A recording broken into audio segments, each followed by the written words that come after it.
ಆತ್ಮೀಯ ಸ್ನೇಹಿತರೆ, ಇವತ್ತಿನ ಕಥೆಯ ಶೀರ್ಷಿಕೆ ಹೂತಿಟ್ಟ ಹಣ. ಜಯದೇವ ಮತ್ತೆ ಜಯಚಂದ್ರ ಒಳ್ಳೆ ಗೆಳೆಯರು.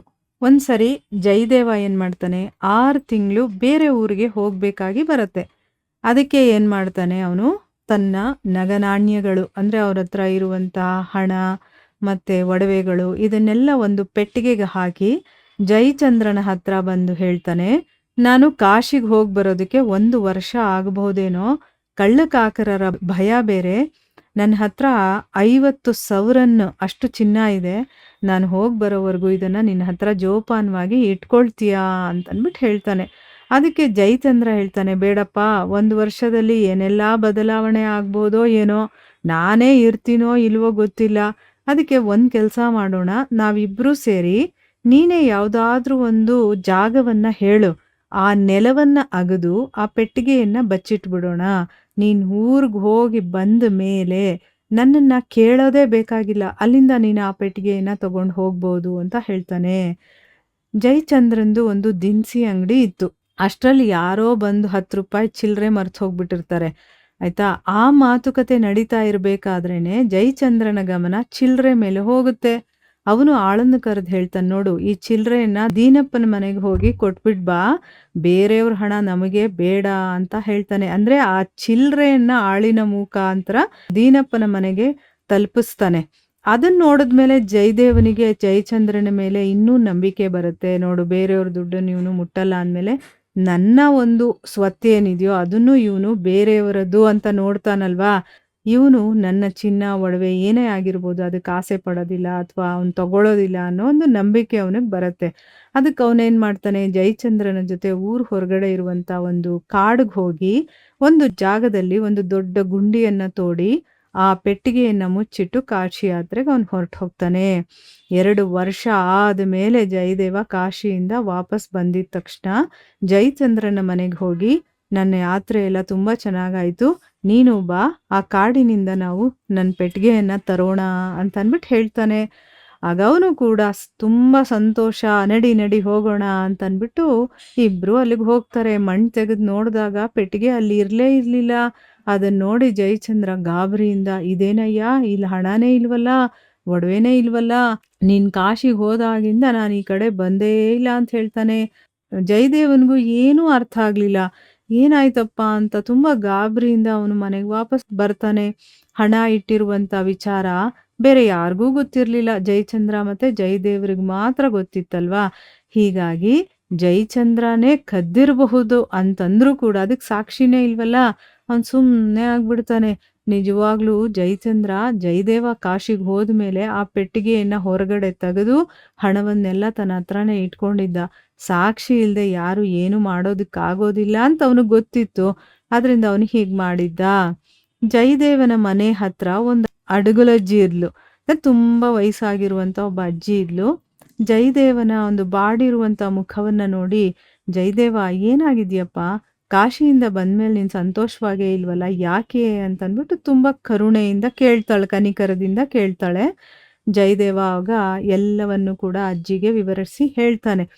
ಆಗ ಅವಳು ಹೇಳ್ತಾಳೆ, ನಾನು ಹೇಳ್ದಾಗ ಮಾಡಿ ನೀನು ಅಂತಂದ್ಬಿಟ್ಟು ಅವಳು ಜಯದೇವನಿಗೆ ಕಿವಿನಲ್ಲಿ ಒಂದು ಮಾತು ಹೇಳಿ ದೊಡ್ಡ ಪೆಟ್ಟಿಗೆಯನ್ನು ತಗೊಂಡು ಜಯಚಂದ್ರನ ಮನೆಗೆ ಬಂದು ಹೇಳ್ತಾಳೆ, ಜಯಚಂದ್ರ, ನನ್ನ ಮಗ ಕಾಶಿಗೆ ಹೋಗಿ ಎಷ್ಟೋ ವರ್ಷಗಳಾಗೋಯ್ತು, ಅವನು ಸುಳಿವೇ ಇಲ್ಲಪ್ಪ, ಹೀಗಾಗಿ ನಾನು ಅವನನ್ನು ಭೇಟಿಯಾಗೋದಕ್ಕೆ ಅಂತ ಕಾಶಿಗೆ ಹೋಗಬೇಕಾಗಿದೆ.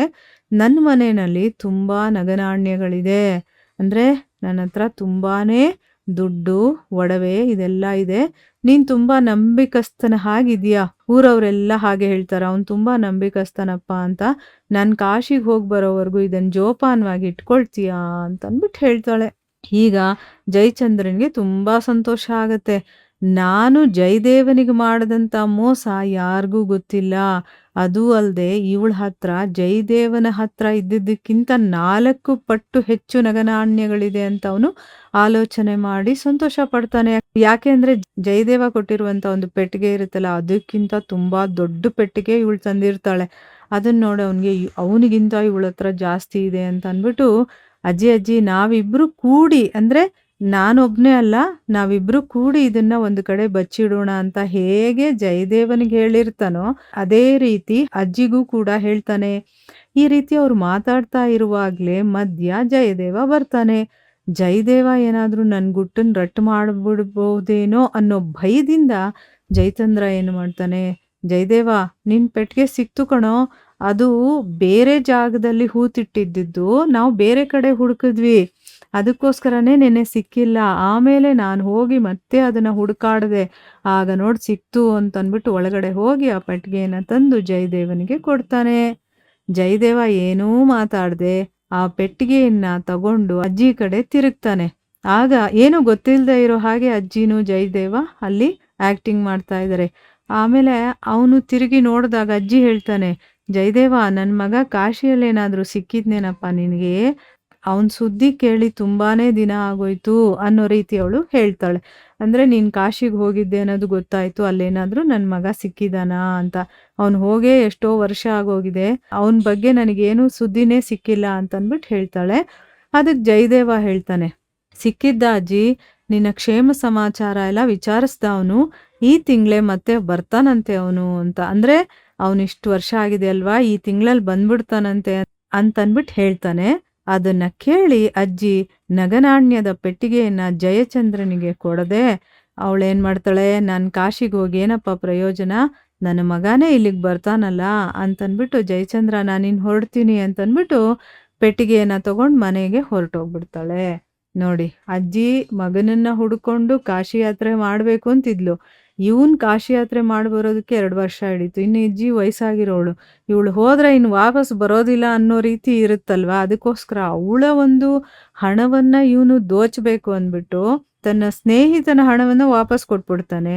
ಆದ್ರೆ ಅಜ್ಜಿಗೆ ಯಾವಾಗ ಮಗನ ವಿಚಾರ ತಿಳಿಯುತ್ತೋ ಅವನು ಇದೇ ತಿಂಗಳು ಬರ್ತಾನೆ ಅಂದ್ಬಿಟ್ಟು, ಆಗ ಮತ್ತೆ ಅವಳು ನನ್ನ ಹಣ ಎಲ್ಲ ನಾನೇ ಇಟ್ಕೊಳ್ತೀನಿ, ನನ್ನ ಮಗನೇ ವಾಪಸ್ ಬರ್ತಾನೆ ಅಂದ್ಮೇಲೆ ನಾನು ಯಾಕೆ ಕಾಶಿ ಯಾತ್ರೆಗೆ ಹೋಗ್ಬೇಕು ಅಂತ ಅಂದ್ಬಿಟ್ಟು ಅವಳು ವಾಪಸ್ ಹೊರಟೋಗ್ತಾಳೆ. ನೋಡಿ ಯಾವ ರೀತಿ ಉಪಾಯ ಮಾಡಿದಾಳೆ ಅಜ್ಜಿ. ಈ ರೀತಿ ಮಾಡಿದ್ದಕ್ಕೆ ಅವನ ಹಣ ವಾಪಸ್ ಸಿಕ್ತು. ಮತ್ತು ಅವನು ಎಂಥವನು ಅಂತಾನೂ ಗೊತ್ತಾಯ್ತು ನೋಡಿ ಜಯದೇವನಿಗೆ. ಮೋಸ ಮಾಡಿ ನನ್ನ ಹಣವನ್ನು ಅವನೇ ಇಟ್ಕೊಂಡಿದ್ದಾನೆ. ಈಗ ಅಲ್ಲಿ ಸಾಕ್ಷಿ ಇಲ್ಲದೆ ಇರೋದ್ರಿಂದ ಅವನು ವಾಪಸ್ ಕೊಡಲಿಲ್ಲ ಅಂತಂದ್ರು ಇವನಿಗೆ ಏನೂ ಮಾಡೋಕ್ಕಾಗ್ತಾ ಇರಲಿಲ್ಲ. ಆದರೆ ಅಜ್ಜಿ ಒಂದು ಉಪಾಯವನ್ನು ಮಾಡಿ ಅವನ ಹಣ ವಾಪಸ್ ಅವನಿಗೆ ಸಿಗೋ ಹಾಗೆ ಮಾಡ್ತಾಳೆ. ಹರೇ ಕೃಷ್ಣ.